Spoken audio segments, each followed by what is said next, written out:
Morning students. बेटा, discovery of electron, proton और neutron के बाद एटॉमिक मॉडल्स रखे गए दुनिया के सामने। अब एटॉमिक मॉडल्स कुल मिला के 4 हैं, ठीक है। आज हम डिस्कस करने वाले 2। फर्स्ट जो मॉडल है एटॉमिक मॉडल्स, ठीक है ना बेटा। मॉडल्स ये वर्ड जो हमारे सामने आता है तो एक पिक्चर आता है फैशंस की दुनिया में, जो मॉडल्स रैंप वॉक करते हैं, ठीक है ना, बॉयज एंड गर्ल्स जो रहते हैं, मेल फीमेल। तो ये मॉडल्स क्यों रखे जाते हैं, ये प्रोग्राम्स जो ये फैशन शो जो अगर होता है ये क्यों होता है? एक्चुअल में जो प्रोडक्ट मार्केट में लॉन्च करना है वो दुनिया के सामने रिप्रेजेंट कैसे करेंगे, तो ये इनका यूज किया जाता है, बराबर है। तो उसी तरह से ये एटॉमिक मॉडल्स क्यों रखे गए हमारे सामने कि भी जो इलेक्ट्रॉन, प्रोटॉन और न्यूट्रॉन, इनकी पोजीशंस एटम के अंदर कैसी है, कैसे ये वर्क करते हैं, कहाँ पे होते हैं, कैसे होते हैं, इनका मूवमेंट क्या होता है, मूवमेंट करते हैं कि नहीं करते हैं, जो कुछ भी है ये सब कुछ किसी मीडियम के थ्रू समझाना तो पड़ेगा। और उसे ही एक्सप्लेन करने के लिए, इन सब चीज़ों को एक्सप्लेन करने के लिए ही एटॉमिक मॉडल्स, ठीक है, रखे गए दुनिया के सामने। सबसे पहला मॉडल जो हमारे सामने आया ये था बेटा थॉमसन का। तो थॉमसन्स मॉडल ऑफ एटम, इसी मॉडल को वाटरमेलन मॉडल भी कहा जाता है, इसे रेजिन पुडिंग मॉडल भी कहा जाता है, इसे प्लम पुडिंग मॉडल भी कहा जाता है। पहले मॉडल क्या है वो समझ लीजिए, बाद में ये बता दें कि नाम कैसे दिए गए हैं, बराबर है, क्यों दिए गए। बेटा ये थॉमसन्स का मानना था कि भी एटम जो है वो एक स्फेरिकल बॉडी है, स्फेरिकल बॉडी है, और उसमें पॉजिटिव चार्ज पूरे उस स्फेरिकल बॉडी में, फॉर एग्जांपल एक स्फीयर है अपने पास में, हमने उसको हॉरिजॉन्टली कट कर दिया सेंटर से, बिल्कुल आधा पोर्शन हमने अलग रख दिया। अब जो ये पोर्शन दिखाई दे रहा है आपको, ठीक है, उसको टॉप व्यू से देखिए, पूरा जो सर्कल दिखाई दे रहा है ये पूरा का पूरा पॉजिटिव चार्ज से कवर्ड है, यूनिफॉर्मली पूरा हर तरफ सेम क्वांटिटी में पॉजिटिव चार्ज अरेंज है।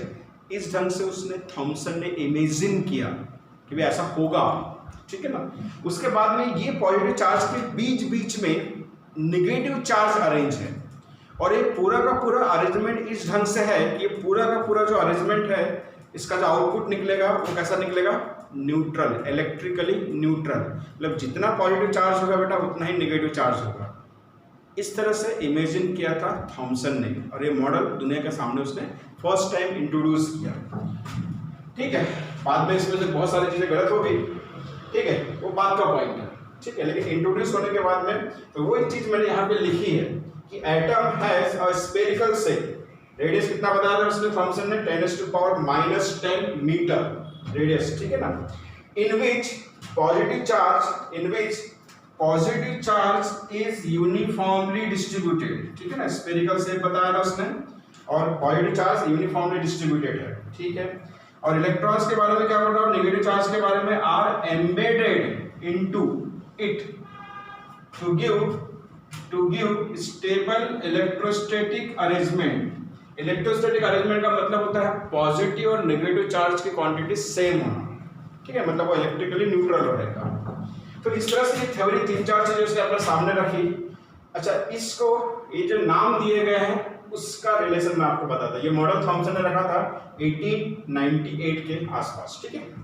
आपको मालूम है वाटरमेलन समर सीजन में आने वाला एक फ्रूट, बहुत सभी को अच्छा लगता है, ठीक है। उस वाटरमेलन को अगर आप सेंटर से कट करो तो आपको मालूम है रेड वाला पोर्शन जो सबसे प्यारा होता है खाने में, ठीक है, जैसा दिखाई देता है ना, जिस तरह से डिस्ट्रीब्यूटेड रहता है पूरे वाटरमेलन में, बराबर है, सेम उसी तरह से उसने बताया कि positive charge is uniformly distributed, मतलब वो रेड वाला पोर्शन है पॉजिटिव चार्ज, ऐसा उसका इमेजिनेशन था।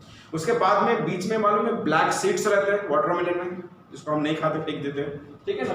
वो सीड्स मतलब बेटा नेगेटिव चार्ज। ये जो नेगेटिव चार्ज है ये बीच बीच में है, इसका मतलब वो सीड्स को रिप्रेजेंट कर रहा है। और पॉजिटिव चार्ज जो है बेटा वो पूरा का पूरा स्फीयर को रिप्रेजेंट कर रहा है, मतलब पूरा का पूरा एरिया कवर कर रहा है स्फीयर का। तो इस ढंग से उसने वाटरमेलन के साथ में कोरिलेट किया, इस वजह से इस मॉडल को वाटरमेलन मॉडल भी कहा जाता है। उसके बाद में रेजिन्स पुडिंग मॉडल, ये पुडिंग मतलब ये समझ लीजिए केक। अब आपको मालूम है केक सर्कल, इसमें जो केक रहते हैं उसको इमेजिन कीजिए।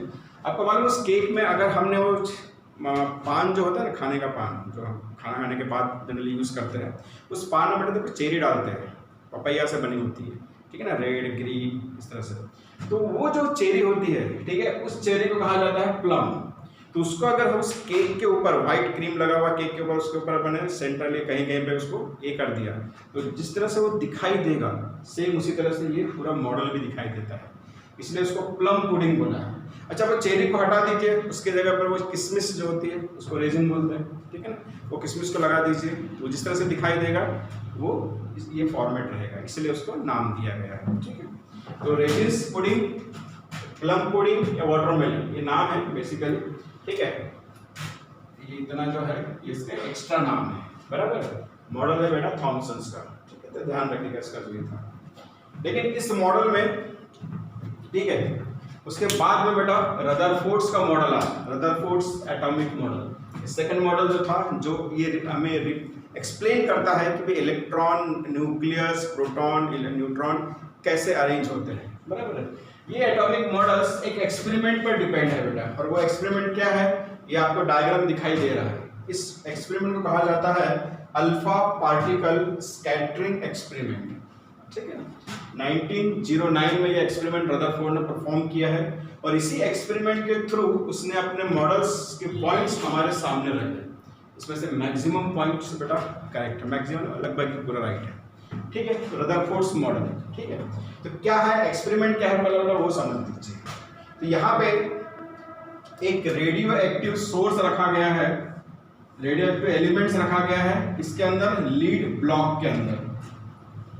बेटा ये जो रेडियो एक्टिव एलिमेंट्स होता है तो इसमें से रेडिएशंस इमिट होता है, तो वो इम्पैक्ट न करे आसपास जो एक्सपेरिमेंट परफॉर्म कर रहा है, इसलिए इसको लीड का एक बहुत बड़ा बॉक्स रहता है और सामने में एक छोटी सी ओपनिंग्स रहती है। तो इसके बॉक्स के सेंटर में इसको सोर्स को रखते हैं, मतलब रेडियो एक्टिव एलिमेंट्स को एकदम सेंटर में रखते हैं, फिर वहां से रेडिएशंस बाहर आते हैं, बराबर है। अब इस रेडिएशन जब बाहर आते हैं, इसमें से सिर्फ अल्फा पार्टिकल्स को ही यहाँ से भेजना है, फिर हर एक का मूवमेंट अलग होता है बेटा। ये अगर मतलब रेडियो एक्टिव एलिमेंट्स है तो अल्फा, बीटा, गामा रेज, ये न्यूट्रॉन रहती है गामा रेज, ये गामा रेज, ठीक है ना, ये अल्फा, ये बीटा, इनका इस तरह से ये होता है, मतलब डिफ्लेक्शन होता है, ठीक है। तो इस तरह से ये जो पार्टिकल्स का जो डिफ्लेक्शन है उसके हिसाब से जो अल्फा वाला जो है उसी को यहाँ से पास करना है, इसलिए यहाँ पे कार्डबोर्ड लगा है, इसको कहा जाता है स्लिट, ठीक है ना। यहाँ से अल्फा पार्टिकल्स पास होंगे और यहाँ पे बहुत बड़ी सेमी सर्कुलर एक स्क्रीन लगी है जिस पर कोटिंग क्या है बेटा, जिंक सल्फाइड की, आपको पता है, हमने एक्सपेरिमेंट बहुत बार देखा है इसको। अब ये सेमी सर्कुलर जो लगा है, ठीक है ना, स्क्रीन, ये बेटा रोटेट है, पूरा रोटेट होती है, पूरा 360, ठीक है ना, इस तरह से पूरा रोटेट होती है, बराबर, ध्यान रखिएगा।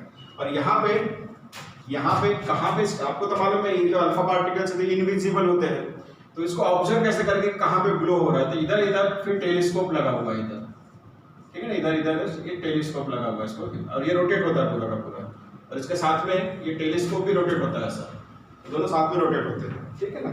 तो उसको ऑब्जर्व करने के लिए वो टेलीस्कोप लगा हुआ है आपका, ठीक।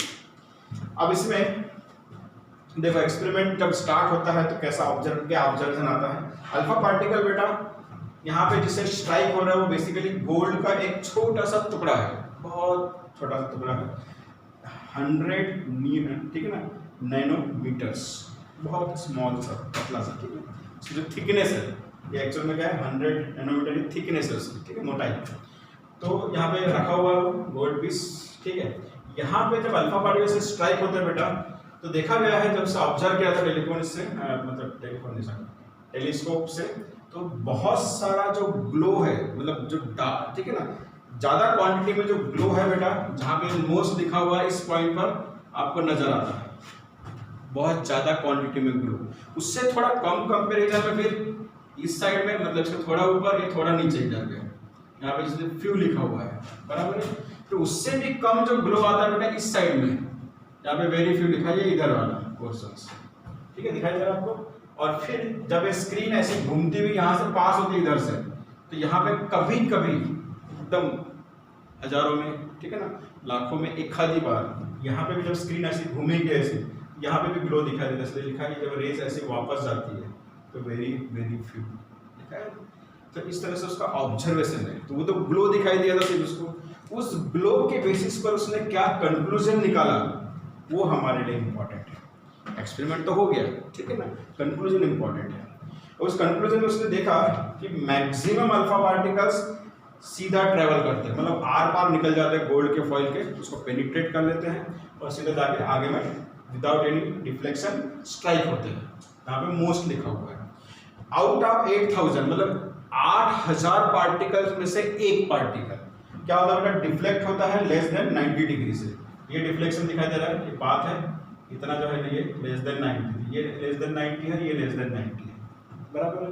फिर क्या लिखा है, आउट ऑफ 30,000 मतलब 30,000 पार्टिकल्स में से एक पार्टिकल, तो ये इधर से, तो ये देखो यहाँ से लेके यहाँ तक ये 90 से ज्यादा हो गए, यहाँ पे लिखा है डिफ्लेक्टेड मोर देन 90, बराबर। इधर भी मोर देन 90, ये भी मोर देन 90, ठीक है ना। और बहुत कम पार्टिकल्स उसी पाथ, जिस पाथ से आते हैं बेटा उसी पाथ से वापस हो जाते हैं। तो ये पॉसिबिलिटी कितनी है, out of 10 millions, 10 million particles में से कोई एक पार्टिकल्स।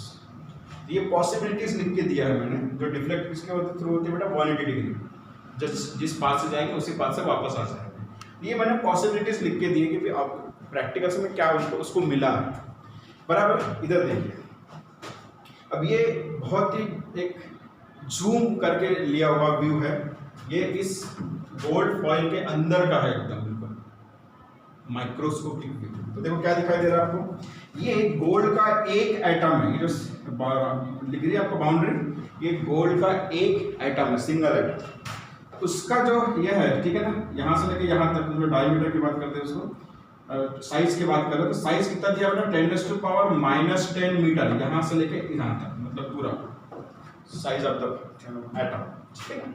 और यहाँ पे ये न्यूक्लियस का साइज देखो कितना दिया है, 10⁻⁻15 मीटर। इसको 1 फर्मी भी बोलते हैं, फर्मी नाम का साइंटिस्ट है, उसने ये मेजरमेंट सब सामने रखा है। तो ये न्यूक्लियस का साइज, ये एटम का साइज, दोनों कंपेयर कर सकते हैं। एटम के साइज से कंपेरिजन में न्यूक्लियस का साइज बहुत बहुत बहुत छोटा है, ठीक है।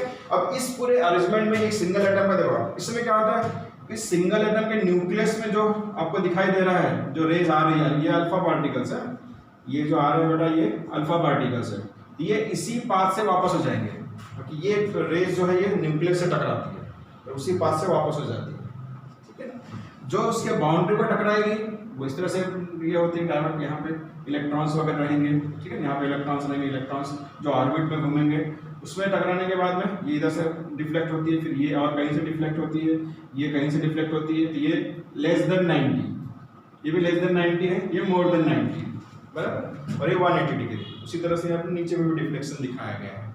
तो एक एटम के अंदर जितनी रेज जितने अल्फा पार्टिकल्स आएंगे उसका डिफ्लेक्शन कैसा होगा वो यहाँ पे दिखाया गया है।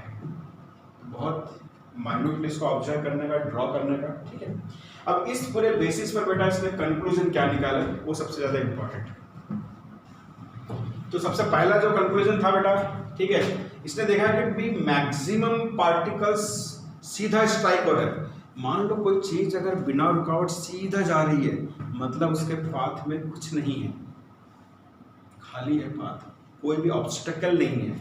और इसी बात के बेसिस पर उसने ये पॉइंट सामने रखा था, atom consist of large empty space, मतलब एटम के अंदर बहुत सारा स्पेस खाली पड़ा हुआ है। हर एक एटम की बात कर रहा हूं, एक्सट्रीमली हॉलो है एटम्स, ठीक है ना। किस बेसिस पे कंक्लूजन निकाला उसने, देखा कि उसने मैक्सिमम पार्टिकल्स सीधा स्ट्राइक होते हैं, मतलब उनके पाथ में कोई भी नहीं है, बराबर, ध्यान रखिएगा। उसके बाद में दूसरा पॉइंट इसने क्या रखा कि भी अब कुछ पार्टिकल्स यहाँ पे स्ट्राइक होके वापस भी जा रहे हैं बेटा, ठीक है ना, यहाँ से कुछ पार्टिकल्स स्ट्राइक होकर वापस भी जा रहे हैं, इधर डाइवर्ट हो इधर डाइवर्ट हो, इसका मतलब उनके पाथ में कुछ तो आ रहा है। तो वो जब कुछ तो है उसने कैसे उसको रिप्रेजेंट किया उस पॉइंट को, atom consist of a tiny, मतलब बहुत छोटा सा positively charge nucleus at the centre. उसने सबसे फर्स्ट टाइम दुनिया के सामने रखा कि भाई हर एक एटम के सेंटर में एक ऐसा कुछ है जो बहुत छोटा है, और उसका जो क्या बोलना चाहिए, जो चार्ज है उसके ऊपर वो है पॉजिटिव चार्ज, ठीक है ना। इस ढंग से ध्यान में रखा, ये अल्फा पार्टिकल्स आ रहे थे, ध्यान रखिएगा, ये अल्फा पार्टिकल्स, ठीक है, उसके बेसिस पर उसने उसके जो डिफ्लेक्शन के बेसिस पर ये कंक्लूजन सामने रखा। फिर उसने ये भी बता दिया कि भाई पूरे एटम का जो मास है, मास, ठीक है ना, is concentrated in the nucleus. पूरे एटम का मास, पूरा का पूरा मास कहाँ पे कॉन्सन्ट्रेट होता है, सेंटर में, न्यूक्लियस के रूप में, ठीक है। ये पॉइंट सामने रखा उसने, फर्स्ट पॉइंट हो गया, फोर्थ पॉइंट हो गया। उसके बाद में बेटा उसने सेकंड पॉइंट सबसे सामने रखा। उसका ये कहना था कि भी न्यूक्लियस के आसपास जो पार्टिकल्स रिवॉल्व हो रहे हैं उस पर चार्ज क्या है, नेगेटिव, जो इलेक्ट्रॉन जो डिस्कवर्ड हुआ। तो नेगेटिव वाले पार्टिकल्स और पॉजिटिव चार्ज, न्यूक्लियस के ऊपर का जो पॉजिटिव चार्ज, ये दोनों हमेशा इक्वल रहेंगे। क्या रहेंगे आप लोग उसमें, दोनों हमेशा इक्वल रहेंगे, मतलब number of negatively charged electrons जो न्यूक्लियस के बाहर घूम रहे हैं equal to the number of positive charge on the nucleus, बराबर, ये दोनों इक्वल रहेंगे। ठीक है, इसका मतलब क्या हो गया बेटा कि एटम जो है वो कैसा है, इलेक्ट्रिकली न्यूट्रल रहेगा, मतलब एटम के ऊपर नॉर्मल कंडीशन में कोई चार्ज नहीं रहेगा।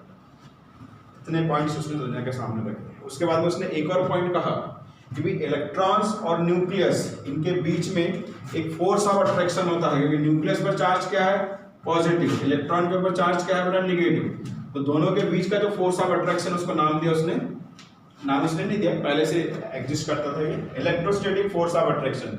प्लस और माइनस के बीच का जो चार्ज है बेटा उसे कहा जाता है इलेक्ट्रोस्टैटिक फोर्स ऑफ अट्रैक्शन। ठीक है, तो देखो इसने कैसे कंक्लूजन निकाला है, बराबर, ऑब्जर्वेशन के बेसिस पर। ठीक है, तो दो कंक्लूजन के सबसे इंपॉर्टेंट थे कि अगर कोई पार्टिकल्स स्ट्रेटली जा रहा है विदाउट एनी डिफ्लेक्शन, मतलब स्पेस कैसा है, एम्प्टी है, इसका मतलब। ठीक है, और दूसरा कंक्लूजन था कि कोई पार्टिकल अगर डाइवर्ट हो रहा है, मतलब उसके पाथ में कुछ तो आ रहा है, और जो आ रहा है वो बेसिकली क्या है, centrally located positively charge nucleus. ये दो सबसे इंपॉर्टेंट पॉइंट्स इसके थ्योरी के हैं। ठीक है, और फिर बाद में देखिए उसके कंक्लूजन थे उसी बेसिस पर कि भी क्या चार्जेस क्या रहते हैं, उनके बीच का फोर्स ऑफ अट्रैक्शन क्या रहता है, ये सब कुछ। ठीक है, अब थ्योरी तो दुनिया के सामने आ गई बेटा, लेकिन हमें मालूम है इसके बाद में भी एक थ्योरी आई है। इसका मतलब इसमें कुछ तो ड्रॉबैक्स होंगे, और इसके ड्रॉबैक्स जो है बेटा वो हम नेक्स्ट लेक्चर में उस थ्योरी के साथ ही पढ़ेंगे, थर्ड थ्योरी के साथ। और थर्ड जो थ्योरी है बेटा वो है बोहर्स एटॉमिक मॉडल। ठीक है बेटा, थैंक यू।